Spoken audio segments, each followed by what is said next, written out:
नमस्कार किसान भाइयों, उन्नत खेती फील्ड पर एक बार फिर आपका स्वागत है।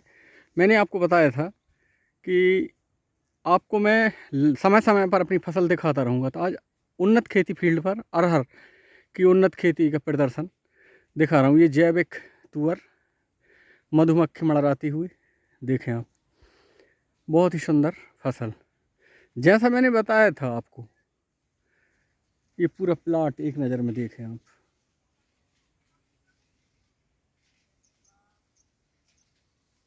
अभी मैंने लाइव किया था, लेकिन लाइव में इधर सिग्नल अच्छे नहीं आ रहे थे, इसलिए मैंने वो डिलीट कर दिया और ये वीडियो में फिर से आपको बना के दिखा रहा हूँ।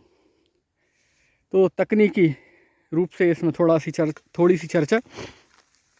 जैसा मैंने बताया था आपको कि देखें आप, अगले वीडियो में बताऊंगा आपको मैं, जगह ख़त्म हो जाएगी।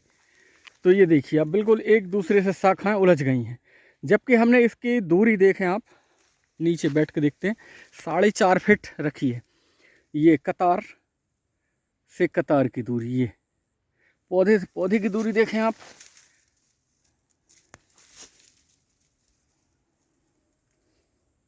बहुत सुंदर ब्रांचिंग देखें आप।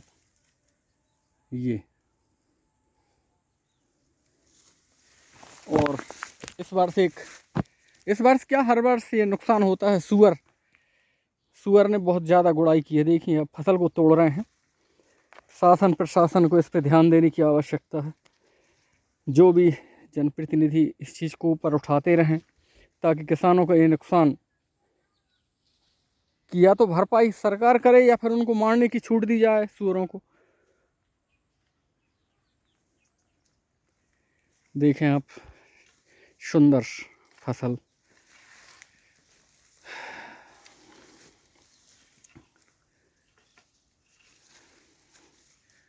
कहा था ना आपसे कि बिल्कुल बीच की जगह, पिछला वीडियो इसी में है, आप देखें, उसमें बहुत जगह थी बीच में, लेकिन इस बार अब आप जब देख रहे हैं तो पूरी तरह से बिल्कुल उलझ गई है एक दूसरे में शाखाएं। सुंदर पुष्पन की अवस्था, धीरे धीरे फलियाँ भी आने लगी है। इसमें 3 जुलाई में लगभग हमने 2 किलो प्रति एकड़ के हिसाब से हैंड डिबलिंग मेथड, यानी कि हाथ से लगवाई थी। 1 एकड़ को 3 लोग लगा लेते हैं लगभग, इसलिए किसान भाई इस चीज़ से न डराएं कि बहुत ज़्यादा कास्ट आएगी। उतने का आपका बीज बच जाता है, जहां आपको 15 किलो लग जाता था। ये देखें आप, ये उलझ गई। ये लाठी से मैं अलग कर रहा हूँ ऐसे करके। तो बीज की कोई चिंता की, इसमें बीज कम लगता है 2 किलो, तो और ट्रैक्टर की भी बचत हो जाएगी आपको। ट्रैक्टर बोनी के लिए नहीं लगेगा, जब ट्रैक्टर की लागत आपकी बच जाएगी। मधुमक्खी देखें आप कितनी तेज तरीके से पर परागण का कार्य कर रही हैं।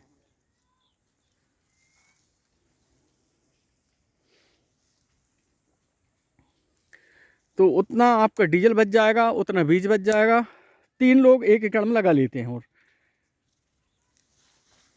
3 जुलाई, किसी की बातों में लगने की ज़रूरत नहीं। आगे पीछे फसल का बिल्कुल ना करें चेंज।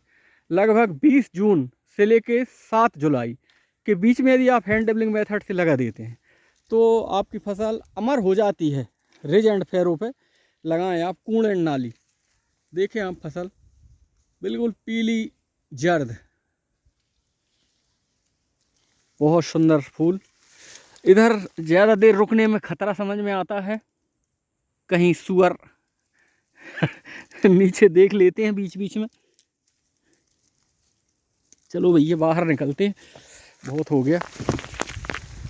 इसलिए तो आज के लिए इतना काफ़ी है। किसान भाई एक चीज़ और बता दूं आखिरी में आपको, कि इसमें किसी भी प्रकार का फर्टिलाइज़र, केमिकल फर्टिलाइज़र नहीं डाला हम लोगों ने, और सिर्फ सड़ी हुई गोबर की खाद, सड़ी नहीं, पची हुई कहना चाहिए, गलत शब्द आ जाता है बार बार। अच्छी पची हुई खाद। पची हुई खाद के 3 ही लक्षण होते हैं। पहला, वो गर्म नहीं होता गोबर, उसमें हाथ डालेंगे तो आपको गर्म नहीं होगा। और दूसरा, भुरभुरा होता है, हल्का होता है, उसमें किसी किस्म की बदबू नहीं होती है। चाय की पत्ती के जैसा यदि खाद आपका है तो बहुत शानदार। इससे ऑर्गेनिक कार्बन की मात्रा अच्छी हो जाती है, जीवाश्म भी बढ़ता है। और सतत एवं टिकाऊ खेती यदि हमको करनी है तो किसान भाइयों आप ये निस्संदेह समझ लें इस बात को कि बिना गोबर की खाद यानी गाय के बिना खेती संभव नहीं है। इसलिए गाय अवश्य रखें, गोबर की खाद का प्रयोग करें। जय हिंद, जय भारत, जय जवान, जय किसान, जय विज्ञान। तकनीकी कौशल अवश्य अपनाएं।